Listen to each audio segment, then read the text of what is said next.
एक विकेट के नुकसान पर 37 ओवर की समाप्ति के बाद और ऑस्ट्रेलियाई टीम जहां पर अपना पहला विकेट सैम कॉन्स्टास के रूप में खोते हुए मार्नस लबुशेन के बीच में, जहां पर लबुशेन ने 22 रन जोड़े हैं, वहीं पर उस्मान ख्वाजा ने 51 रनों का योगदान दिया है कुल मिलाकर अपने पारी से। उस्मान ख्वाजा अच्छे लय में नजर आ रहे हैं, हालांकि विकेट अपने खोने के काफी नजदीक भी नजर आए थे जब आकाशदीप गेंदबाजी कर रहे थे इस सेशन में, लेकिन उसके बाद से अगर देखा जाए बल्लेबाज ने काफी अच्छी तरीके से अपने आप को संभाल लिया है। मार्नस लबुशेन भी समय समय पर गेंदें लगातार अपने शरीर पर खा रहे हैं। मोहम्मद सिराज बहुत ज्यादा परेशान कर रहे हैं लबुशेन को, लेकिन कुल मिलाकर दोनों ही बल्लेबाज नियंत्रण में नजर आते हुए।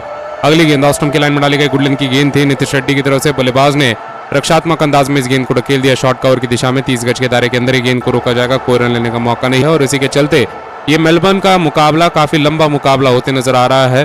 पारियां ऐसा लग रहा है कि लंबी चलेंगी। ऑस्ट्रेलियाई टीम की पहली पारी ऐसा लग रहा है कि शायद 300 रनों के पार चली जाए। भारत की भी पहली पारी आते हुए 300, 350, 400 रन भारतीय टीम लगा आसानी से सकती है, ऐसा नजर आता है अगर भारतीय टीम के बल्लेबाज भी इसी तरीके से नई गेंद का सामना करते हुए शुरुआती विकेट ना खोए। ऑस्ट्रेलियन टीम ने जब शुरुआती विकेट नहीं खोए थे तब लगातार बुमराह की 6-7 ओवर की गेंदबाजी, सिराज की 6-7 ओवर की गेंदबाजी को संभाला उस्मान ख्वाजा और सैम कॉन्स्टास ने, लेकिन उसके बाद फिर रन बनाना आसान हो गया था।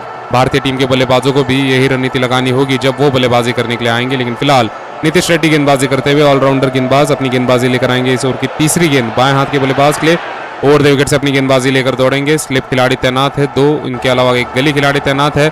अगली गेंद ऑफ स्टंप की लाइन में डाली गई फुल पिच गेंद थी। बल्लेबाज ने फ्रंट फुट पर आकर ड्राइव किया और इस गेंद को खेल दिया सीधा मिड ऑफ की दिशा में जसप्रीत बुमराह के हाथों में।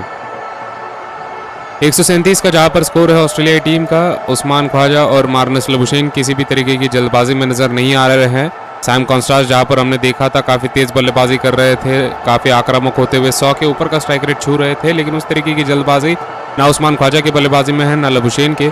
दोनों ही बल्लेबाज कहीं ना कहीं गेंद को देखने के बाद गेंद के मेरिट पर खेलने की कोशिश कर रहे हैं। अगर गेंद खराब है तो उसका भुगतान करवा रहे हैं और अगर गेंद अच्छी है तो रक्षात्मक अंदाज अपनाते हुए। अगली गेंद लेग स्टंप की लाइन में डाली गई फुल पिच गेंद, इस बार घुटने पर आई गेंद थी, पैड्स पर बल्लेबाज ने फ्लिक किया, कलाई की मदद से गेंद को मोड़ते हुए खेला स्क्वायर लेग पर। बाउंड्री पर जडेजा तैनात, जब तक गेंद को रोकेंगे बल्लेबाजों ने सिंगल पूरा किया। 138 का स्कोर होता हुआ ऑस्ट्रेलियाई टीम का एक विकेट के नुकसान पर। भारतीय टीम के लिए बड़ी समस्या अब यही नजर आती है कि जसप्रीत बुमराह ने अपनी गेंदबाजी से 2 स्पेल कर लिए हैं और दोनों स्पेल्स में मिलाकर बुमराह को विकेट नहीं मिल पाया है। ये काफी होता नहीं नजर आया है इस पूरे श्रृंखला में। बुमराह कहीं ना कहीं किसी न किसी तरीके से तरीका ढूंढ लेते हैं विकेट लेने का और देखना है अब किस तरीके से उनकी तरफ से गेंदबाजी होती है। लेकिन फिलहाल हम देख पा रहे हैं मैदान पर रोहित शर्मा काफी गुस्साए हुए अंदाज में फील्डिंग सेट करते हुए। कहीं ना कहीं रोहित शर्मा भी जानते हैं कि 138 पर 1 ये इतना अच्छा स्कोर नजर नहीं आता है, क्योंकि धूप मैदान पर नहीं छाई है। दिन की शुरुआत से अगर देखा जाए ओवरकास्ट कंडीशंस बनी हुई है तो उस मामले में बल्लेबाजों के लिए थोड़ी परेशानी जरूर है।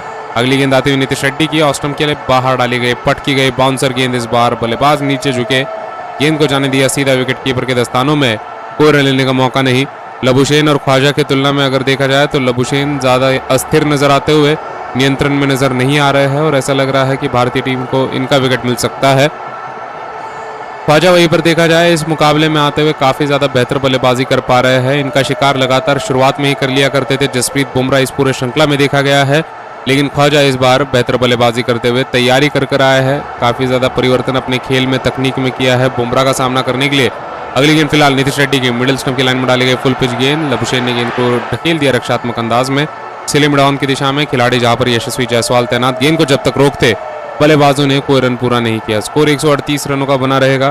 कुल मिलाकर भारतीय टीम जिस तरीके से आगे बढ़ रही है, भारतीय टीम कोशिश कर रही है कि इस सेशन में अपना पहला विकेट हासिल करे। पहले सेशन में भारतीय टीम है, पहले घंटे का खेल अभी तक इस सेशन में हो चुका है, लेकिन विकेट नहीं मिल पाने के चलते कहीं ना कहीं फ्रस्ट्रेशन जो है, जो लगातार परेशानी हो रही है, वो रोहित शर्मा के हाव भाव में भी नजर आ रही है। काफी ज्यादा इस तरीके से फील्डिंग सेट करते नजर आए थे जहां पर गुस्साए हुए अंदाज में अपने खिलाड़ियों को निर्देश दे रहे थे। तो रोहित शर्मा भी कहीं ना कहीं अब सोच विचार में है कि किस तरीके से विकेट लिया जाए, किस तरीके से ये पार्टनरशिप तोड़ी जाए, क्योंकि रनों के मामले में ये पार्टनरशिप उतनी बड़ी नजर नहीं आती है, लेकिन गेंदों के मामले में ये काफी लंबी पार्टनरशिप है। लगभग 20 ओवरों से ये बल्लेबाज लगातार टिके हुए हैं और जहां पर ऐसा लगा था कि कॉन्स्टास के आउट होने के बाद एक के बाद एक भारतीय टीम के कप्तान रोहित शर्मा और भी ज्यादा निराश नजर आते हुए, हताश नजर आते हुए, लेकिन 38 ओवरों के बाद 138 का स्कोर जहां पर ऑस्ट्रेलियाई टीम का है। ख्वाजा 52 पर, लबुशेन 22 पर। आने वाले अभी भी स्टीवन स्मिथ बचे हैं, ट्रेविस हेड है, मिचेल मार्श है, एलेक्स केरी ने भी तो पिछले मुकाबले में याद होगा अच्छी पारी लगाई थी, तो एलेक्स केरी भी एक खतरा साबित हो सकते हैं। आक्रामक तरीके की बल्लेबाजी निचले क्रम पर आते हुए विकेट कीपर बल्लेबाज के रूप में काफ़ी सफलतापूर्वक पिछले मुकाबले में कर पाए थे गैबा के मैदान पर।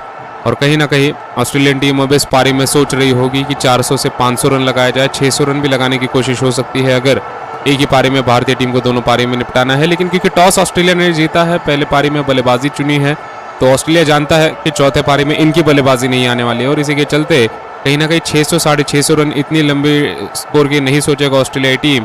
कहीं ना कहीं 450 से 500 रनों की सोची जाएगी, क्योंकि ऑस्ट्रेलिया चाहेगा कि वो वापस एक बार आकर बल्लेबाजी करे, क्योंकि इनकी बल्लेबाजी अब तीसरी पारी में होने वाली है, ना कि चौथे पारी में। पिछले मुकाबले में ऑस्ट्रेलिया की तरफ से जोर लगाया जा रहा था, फॉलो ऑन देने की कोशिश की जा रही थी, क्योंकि उनकी बल्लेबाजी चौथे पारी में आने वाली थी, जहां पर परिस्थिति और भी खराब हो सकती थी। हालांकि वो मुकाबला लगातार बारिश से लदा हुआ था। इस मुकाबले में बारिश के उतने ज्यादा आसार नहीं बताए गए हैं। हालांकि मैदान पर लगातार बादल छाए हुए हैं, कंडीशंस काफी क्लाउडी नजर आती है, ओवरकास्ट नजर आती है, लेकिन उसके बावजूद भी बारिश होने के ज्यादा आसार नहीं है। पूरे